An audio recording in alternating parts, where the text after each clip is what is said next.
ప్రభుత్వం అనేది భద్రతని పెంచవలసినటువంటి అవసరం ఉంటుంది. అవసరమైనప్పుడు ఇవాళ నేను చూస్తున్నా, మీరు కూడా తెలుసు, జగన్మోహన్ రెడ్డి గారు రాజీనామా చేయగానే ఎస్ఆర్సి రిపోర్ట్ రాకోకుండానే, సెక్యూరిటీ రివిజన్ కమిటీ రిపోర్ట్ రాకోకుండానే జగన్మోహన్ రెడ్డి గారి దగ్గర ఉన్నటువంటి సెక్యూరిటీని విత్డ్రా చేసుకున్నారు.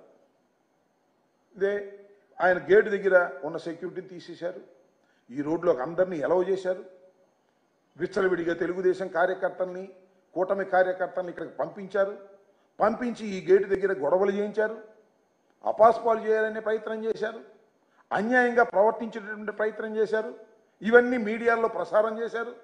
ప్రసారం చేసి జగన్మోహన్ రెడ్డి గారిని పలుచన చేయాలనేటువంటి ఒక ప్రయత్నాన్ని చేస్తున్నారు. మీరు చూసే ఉంటారు, జగన్మోహన్ రెడ్డి గారి ఈ ఓటమి పాలైన తర్వాత ఇప్పుడు ప్రజెంట్ స్పీకర్ గారి దగ్గర ఒక ఆయన మాట్లాడుతూ ఉన్నాడు, జగన్మోహన్ రెడ్డి గారు ఓడిపోయాడు కానీ చచ్చిపోలేదు, చచ్చిపోతే తప్ప ఈ పార్టీ ఆ పార్టీ నాశనం కాదు అనేటువంటి మాట మాట్లాడిన తర్వాత, మళ్ళా మీరు సెక్యూరిటీని తగ్గించేటటువంటి ప్రయత్నం చేస్తున్న తర్వాత ఆయన భద్రతను గాలికి వదిలేసి ఏదో ఒక విధంగా ఆయనకి ప్రమాదంలోకి నెట్టివేయాలనేటువంటి ప్రయత్నం మీరు చేస్తున్నట్టుగా చాలా స్పష్టంగా అర్థమవుతున్నటువంటి అంశమని ఈ సందర్భంగా నేను చెప్పదలుచుకున్నాను.